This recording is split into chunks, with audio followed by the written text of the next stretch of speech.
வெளிநாட்டில் ஒரு பொண்ணை படிக்க என் பொண்ணை படிக்கிறேன் அப்படிங்கும்போது அவன் நம்ம தமிழ்நாட்டுக்கு நம்ம இந்தியாவுக்கு வரும்போது ஒரு கல்ச்சரோடு இருக்கணும், நம்ம பாரம்பரியம் அந்த சேரீ அதெல்லாம் வந்து இருக்கணும்னு ஒரு அப்பா ஆசை. அந்த ஆசை அது வந்து கள்ளக்காதல் வந்து கொஞ்சம் நல்லா பற்றி எக்ஸ்பிளைன் பண்ணியிருக்காரு அவர். எல்லாருமே பண்ணக்கூடாது. ஒரு கருத்துள்ள படமாகவும் இருக்குது, காமெடி படமாக இருக்குது. கண்டிப்பாக வந்து பார்க்கலாம். கண்டிப்பாக.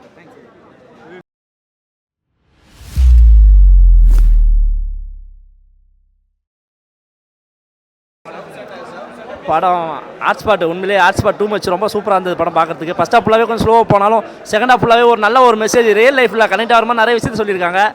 அது இல்லாமல் எம்எஸ் பாஸ்கரோட கேரக்டர் ரொம்ப சூப்பராக இருந்தது பார்க்குறதுக்கு. ஒரு நடிகர்களுக்காக நம்ம வந்து எல்லா விஷயத்தையும் பண்ணுவோம், அவங்க நமக்காக ஒரு விஷயத்தை பண்ணுவாங்களா, நம்ம குடும்பத்துக்காக பண்ணுவாங்களா, நம்ம சுற்றி அதெல்லாம் எதுவுமே பண்ண மாட்டாங்க. நடிகர்களாக பாருங்கள் அப்படின்னு தான் சொல்லியிருக்காங்க. அதுக்காக நம்ம இறங்கி எந்த விஷயத்தையும் பண்ண வேண்டாம், பாலாபிஷேகமோ மாலையோ இதெல்லாம் எதுவுமே வேண்டாம். எது பண்ணுறதாலும் நம்ம குடும்பத்தை நம்மளே பண்ணுறது ஒரு விஷயத்தை வந்து எம்எஸ் பாஸ்கர் சார் ரொம்ப அடித்து சொல்லியிருக்காரு. அது ரொம்ப நல்லா இருந்துச்சு. அப்புறம் தம்பி ரம்யா சார் கேரக்டர் ரொம்ப நல்லா இருந்துச்சு.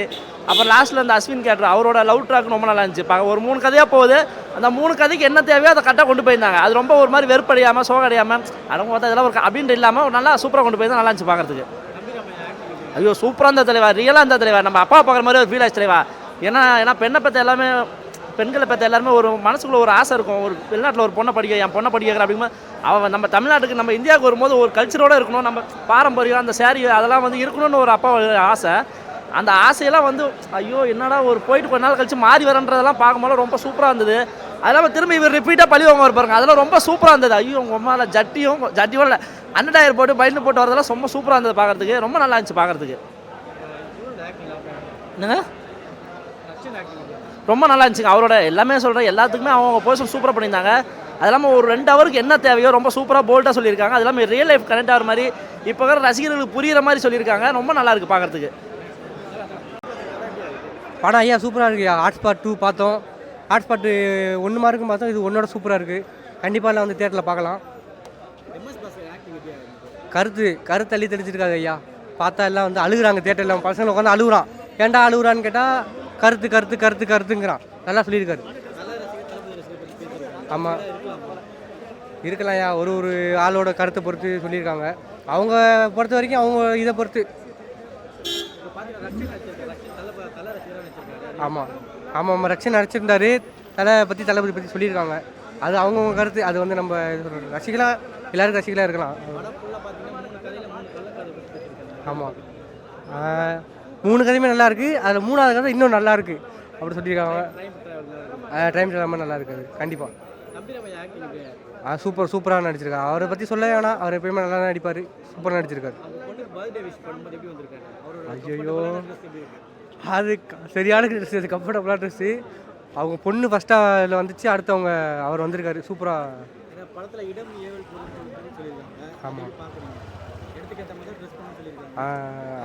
அது என்னமோ அது உண்மை தானே. அது எல்லா இடத்துல அவங்க சொல்கிறது ஒரு கருத்துள்ள படமாகவும் இருக்குது, காமெடி படமாக இருக்குது. கண்டிப்பாக வந்து பார்க்கலாம். கண்டிப்பாக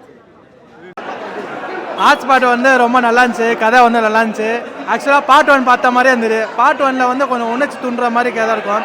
இதில் வந்து அப்படியே தான் எதில் மாற்றணுமோ எதில் மாற்றக்கூடாதோ எதடா பொண்ணுங்க என்னென்ன பண்ணோம் அதெல்லாம் இருக்குது. ட்ரெஸ் பாலிட்டிக்ஸ் நல்லா பேசியிருக்காங்க. விக்னேஷ் கார்த்திக் நல்லா டைரக்ட் பண்ணியிருக்காரு. இது பத்தம் இல்லாமல் அவர் மட்டும் நடிச்சிருக்காரு. ரொம்ப நல்லா இருக்குது. நல்ல ஒரு லவ் ஸ்டோரி. இந்த மாதிரி எல்லோரும் வந்து பார்த்தா நல்லா என்ஜாய் பண்ணுவாங்க எல்லோரும் வந்து பார்த்தா. அது வந்து கள்ளக்காதல் வந்து கொஞ்சம் நல்லா பற்றி எக்ஸ்பிளைன் பண்ணியிருக்காரு அவர். எல்லாருமே பண்ணக்கூடாது, அதான் பொண்ணுங்க வந்து என்னென்ன பண்ணக்கூடாது கரெக்டாக எக்ஸாக்டாக பாயிண்ட்டை பிடிச்சா நல்லா பேசியிருக்காரு. ஸ்க்ரீனில் வந்து பாருங்கள் எவ்வளோ சந்தோஷமாக மூமெண்ட் இருக்குது. அதில் லாஸ்ட்டில் ஒரு ஃப்ளாஷ்பேக் வரும், அதில் ஒரு லவ் ட்விஸ்ட் இருக்கும் பாருங்கள், செம்மையாக இருக்கும் பாருங்கள். படம் ரொம்ப நல்லா இருக்குது. தம்பி ராமையா மெயின் கேரக்டரு. பெண்கள் வந்து இது மாதிரி ட்ரெஸ் வந்து நாங்களும் இப்படி தான் கம்ஃபர்டபுளாக எங்கே போனோம் கம்ஃபர்டபுளாக சொல்லி அவர் போட்டு வந்தார் பாருங்க. செம்ம அது வேறு லெவலு. Goose bumps moment. படம் ரொம்ப தரமாக இருக்குது படம். ப்ரோ எம்எஸ் பாஸ்கரும் அவங்க பையனை பண்ணியிருக்காங்க, ஆதித்யா பாஸ்கர். எம்எஸ் பாஸ்கர் தரமான வில்லன் கெட்டப்பில் பண்ணியிருக்காரு. தரமான டைலாகு. ஃபேன்ஸ் வச்சிருப்பாங்க, அதுக்கு வந்து பண்ணாதீங்க, நான் படமாக பாருங்கள் அப்படின்னு சொல்கிற மாதிரி இருக்கு படம். நல்லா பண்ணியிருக்காங்க அவங்க. அது மட்டும் இல்லாமல் பிரியா பவானி சங்கர் வந்து சூப்பராக பண்ணியிருக்காங்க. கதை சொல்கிற மாதிரி கடைசியில் வந்து லெஸ்பியன் சொல்லி ஒரு ட்விஸ்ட் கொடுத்துருக்காங்க. அதான் கொஞ்சம் ஷாக்கிங்காக இருக்குது. படம் ரொம்ப நல்லா இருக்கு ப்ரோ. படம் சூப்பராக இருக்குது ப்ரோ. ஃபஸ்ட்டில் ஒரு ரசிகர் சண்டை போடக்கூடாது, படத்தை படமாக பார்த்து என்டர்டெயின்மெண்ட் எடுத்துகிட்டு போகணுன்ற மாதிரி நல்ல ஒரு கருத்து சொல்லியிருந்தாங்க. செகண்டு அதிலே வந்து 3 கதையை பிடிச்சது. செகண்ட் ஒரு கதையில் பார்த்தீங்கன்னா நம்ம வந்து ட்ரெஸ்ஸிங் சென்ஸ் வந்து யாரும் தடுக்க வரல, அது எந்த இடத்துல போடணும் எப்படி போடணுன்றது தெளிவாக எடுத்து தம்பிராமையா வந்து நல்லா புரியல, அதுக்கேற்ற மாதிரி நம்ம ட்ரெஸ்ஸிங் சென்ஸ் போட்டால் யாரும் எதுவும் கேட்க போகிறதில்ல அப்படின்னு சொல்லிட்டு சரியாக சொன்னார். அதே மாதிரி இப்போ கடைசி படம் தான் ஒரு சூப்பராக இருந்துச்சு. அஸ்வின் வந்து ஒரே காமெடியாக ஒரு ஃபன்னாக ஒரு செம்ம என்டர்டெயின்மெண்ட்டாக சூப்பராக போயிருந்துச்சு. அதில் அவன் ஃப்ரெண்டுக்கு போகிற கவுண்ட்ரு அது செம்மையாக இருந்துச்சு. இன்னும் படத்தை பற்றி என்னன்னா ஹாட்ஸ்பாட் 3ல் தான் தெரியும் உங்களுக்கு. கடைசியில் அது அவர் டேரக்டர் சரியான டைலாக் போட்டிருந்தார். உங்களுக்கு கிளைமேக்ஸ் என்னென்னா அது 3ல் தான் தெரியும் அப்படின்ற மாதிரி சரியாக நல்லா இருந்துச்சு. புரியுது. சூப்பராக இருக்குது. தம்பிராமையா ஆக்டிங் அப்போதுலேருந்தே சூப்பர் தான் ப்ரோ. இந்த படத்தில் செம்மையாக பண்ணியிருந்தார் அவர். எம்எஸ் பாக்ஸ் ஃபஸ்ட்டு வில்லனாக காமிச்சாங்க, அப்புறம் ஒரு கருத்து சொல்கிற மாதிரி காமிச்சாங்க, கடைசியில் அவரே காமெடி ஆகிட்டாங்க. அது நல்லா இருந்துச்சு படத்தில். அது வந்து ஆல்ரெடி நம்ம அப்படி தான் இருக்கோம், அது இப்படி இருக்காதிங்க. இந்த மாதிரி அதாவது ஒரு படத்தை சோசியலை பார்த்தோமா, என்டர்டெயின்மெண்ட்டாக எடுத்துக்கிட்டோமா, அவ்வளோதான். அதுக்கோசரம் அடிச்சுக்கிறது, சண்டை போடுறது, அதனால் நம்மளுக்கு தான் பாதிப்பை தவிர அவங்களுக்கு எந்த பாதிப்பும் கிடையாது அப்படின்றத வந்து எடுத்து சொல்லியிருக்காங்க. நல்லா இருந்துச்சு. ஹாட்ஸ்பாட் 2 3 கதை 3 விதமாக சொல்லியிருக்காங்க. ஃபஸ்ட் ஹாஃப் வந்து கொஞ்சம் ஆச்சரியமாக இருக்க மாதிரியும், செகண்ட் ஹாஃப் வந்து ஒரு ஃபன்னாகவும், தேர்ட் ஹாஃப் வந்து நினச்சே பார்க்க முடியாத 2025 இருக்கோமா இல்லை 50 இருக்கோமாங்கிற அளவுக்கு யோசிக்கிற அளவுக்கு பண்ணியிருக்காங்க. படம் வந்து பயங்கரத்தோட பயங்கரமாக அந்த சொல்கிற மாதிரி பண்ணியிருக்காங்க. தேட்டரில் வந்து பார்த்தா இன்னும் நல்லாயிருக்கும். எல்லாருமே வந்து மஸ்ட்டு வந்து பாருங்கள். ரசிகன் தளபதி அப்படிங்கிற இது ரெஃபரன்ஸும் ஃபஸ்ட் ஹாஃபில் இருக்குது. அது தேட்டரில் வந்து பார்த்தா தான் புரியும், இப்போ சொன்னால் அவங்களுக்கு புரியாது. செகண்ட் ஹாஃபில் 2050 சிஎம் யார் அப்படிங்கிறத சொல்லியிருக்காங்க. அது வந்து தேட்டரில் வந்து பாருங்கள், அப்போ தான் புரியும். எம்எஸ் பாஸ்கர் தான் வந்து ஃபஸ்ட் ஹாஃபோட மெயினே. ஸோ அவரோட ஆக்டிங் வந்து ஒரு மற்ற படத்தில் பார்த்தது மாதிரி இல்லாமல் ஒரு டிஃப்ரெண்ட்டான ஒரு இதாக பண்ணியிருக்காரு.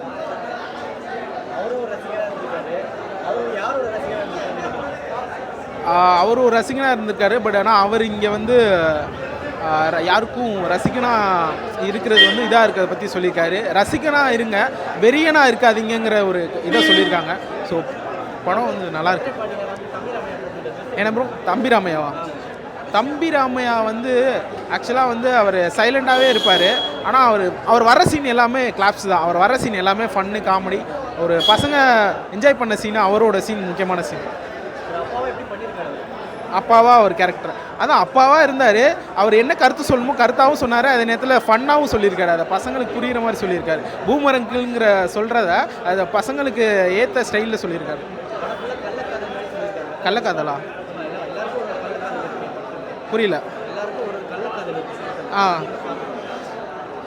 அதான் இப்போ உள்ள ஜென்ரேஷன் எப்படி இன்ஃப்ளூயன்ஸ் ஆகிறாங்களோ அந்த விஷயமும் இன்னுமே அந்த 2050 இருக்க விஷயமும் சேர்த்து மிக்ஸ் பண்ணி சொல்லியிருக்காங்க. ஒரு டிஃப்ரெண்ட்டாக மற்ற படம்லாம் பார்க்குறோம் நார்மலாக இருக்குது அப்படின்னு இல்லாமல் ஒரு டிஃப்ரெண்ட்டான இதை ஒரு யங்ஸ்டர்ஸ் எல்லாம் வந்து பார்க்கும்போது இன்னும் பயங்கரமாக கனெக்ட் ஆகும். வந்து தேட்டரில் பார்க்கலாம். ஆமாம், இது ஒரு யாருமே பேசாமல் சும்மா சொல்லி ஒரு இதாக போகிறத இவங்க சொல்லியிருக்காங்க. அது அவங்கவுங்க தனிப்பட்ட விருப்பம், அதை நம்ம இது சொல்ல முடியாது. ஆனால் படத்தில் வந்து அதான் மற்ற படம்னு சொல்ல முடியாது. விக்னேஷ் கார்த்திகா அவரோட படம்னா ஹாட்ஸ்பாட் 1ம் சரி 2ம் சரி ஒரு தனி ரகம் தான். ஆமாம், கண்டிப்பாக 1 பார்த்தாச்சு, 2 பார்த்தா 3 வந்தால் கண்டிப்பாக பார்ப்போம்.